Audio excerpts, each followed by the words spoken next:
Hi, today I just want to talk about the undersides of pots, and I want to encourage you to spend a little bit more time working on the foot of your pot. I'm going to show you a finished vessel just to show you why it's important. This is a Henny Mayer jug, and you can see that he's given a nice bevel to the edge there. He signed it nicely, and it generally looks well finished off. He waxed the foot of the pot. You can see the wax line, so it's nice and neat.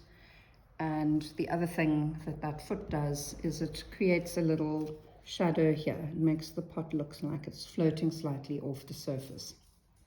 So that's what I want you to think about when you're looking at your pots. The other thing that an edge like this can sometimes be, well, this one I've already finished off, but thanks to Kate, because we already filmed this and now we're doing it again. Here, if it's too sharp, that's going to chip. So just always think about the underside as you go. I made this little slab vessel to show you what you could, how you can finish it off. One of the things I always do is just compress the clay here, and this helps the join between the body of the pot and the foot, and it also creates that little shadow that we saw in that Henny Mayer piece. Sometimes when you do that though, you get burrs and you get bits of clay there. You can just take those off. You can just take a knife and just remove it, okay, because you want your base to be flat. Okay, then it's nice and removed. Just take your kidney and tidy it up. Okay, so that's... You also spoke about using the surf form if... Right, you could also, if you see, like here, you've got a little bit of a overlap between the foot and the body of the vessel, and you can take your surf form, make sure it's cutting right, and you can actually just remove that if you want to, so that you're paring it back down and it's all it's all uniform. Just that little edge, nothing more. Right, and then again take a kidney or a card and flatten it out, and you can see it just creates such a neat finish, and we'll seal it beautifully. And then you recreate the beveled edge once you've done that. You can.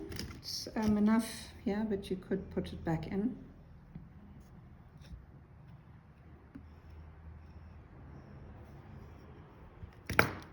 Okay, and then when it's slightly firmer, I would just wipe that away with a sponge, clean it up with a sponge. So here's a vessel that I made a couple of days ago, and I signed it when it was still quite wet, so you can see a whole lot of little burrs all over it that I don't want. So you take a bit of green wool and do this to all your vessels when they're dry. They must be bone dry. Don't do this. If you do this when the pot is still leather hard, you're going to get scratching. You need to do it when it's bone dry, and then you just gently take those burrs away. And if there's any marks left from your tooling, you can just remove them.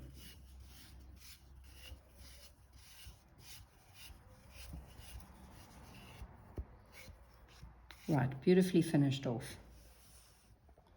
And then just to show you what happens if it's too sharp, those are the kinds of chips that we're wanting to avoid. Okay, I've started on this coil piece. I want to show you how you can do a foot on a coil piece as well as a slab piece. So in here you can see there's a very rounded inside, and remember that your inside and your outside need to talk to each other, they need to marry so that you have an even vessel. Evenness is important for that you don't get cracks, and well, that's basically why. And also that when you hold the pot in your hand, or when you use it, it's balanced, and it feels balanced in your hand. So here I'm just taking my surf form, I'm just whittling away at the outside of the vessel to get it to marry the inside. And then I can see here the foot emerging, and I have options now about whether I make a round foot that just carries on the same as the inside, or I can give it a pronounced foot as if I had thrown it. So actually I can do both, I can show you both. So in this case, to make a foot, I'm going to use a turning tool, and I'm just going to create a distinct foot that will hold the vessel and also creates a place where the glaze can come to. So as with Henny's vessel here, there's a place for the glaze to come. Here we're creating a place for the glaze to come. So this will allow us to have a foot that has maximum, the maximum surface area of the pot is glazed. And I'll show you that in a minute. So there we've created a foot, and then on the inside you're going to create the corresponding inside of the foot. Nina, do you want to speak a bit about the banding wheel, which you used for both your slab and your coil pot? So when you use a the reason we use a banding wheel is that instead of moving the pot the whole time, the wheel is moving the pot, and so it's just a whole lot easier to work.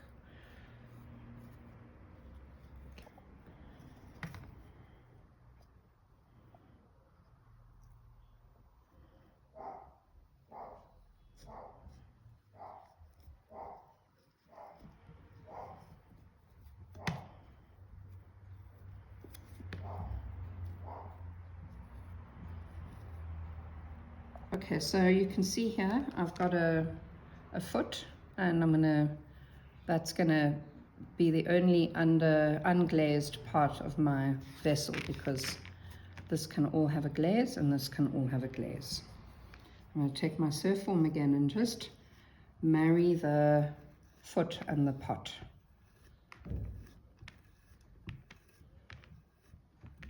By just gently taking away that edge that was formed in making the foot with the turning tool.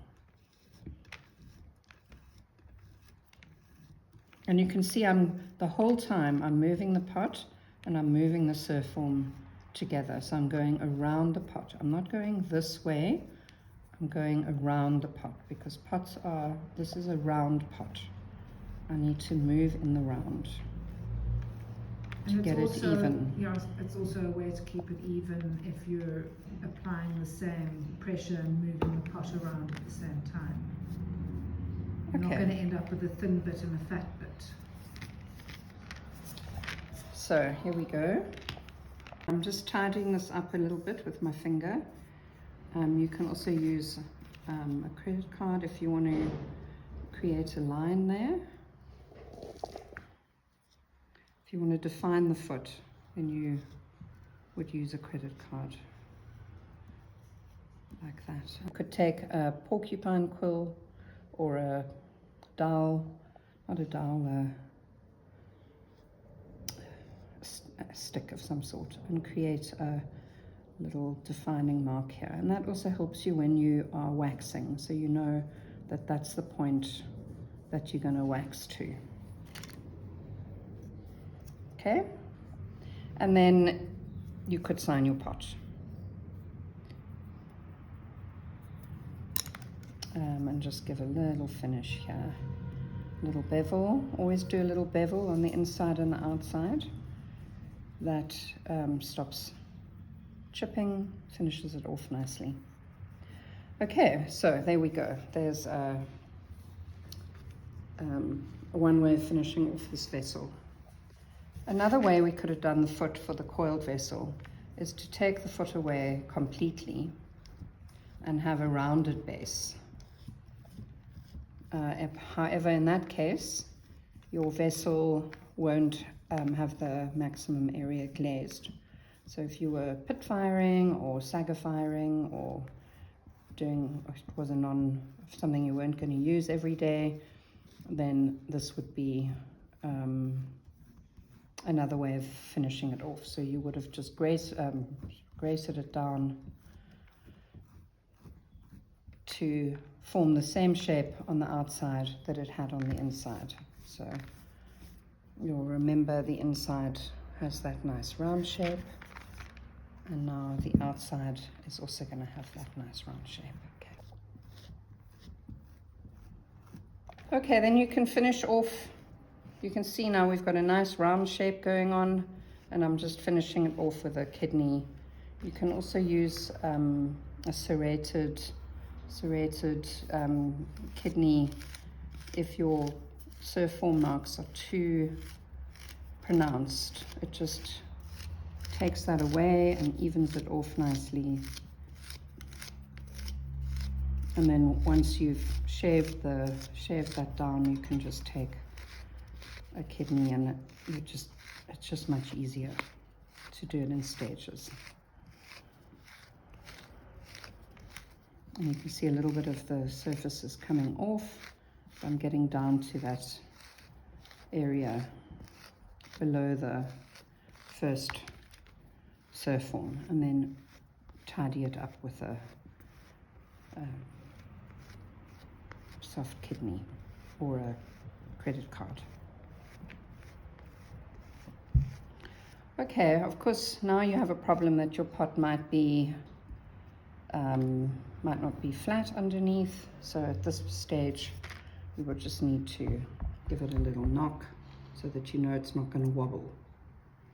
All right, and then turn it back upside down and sign it.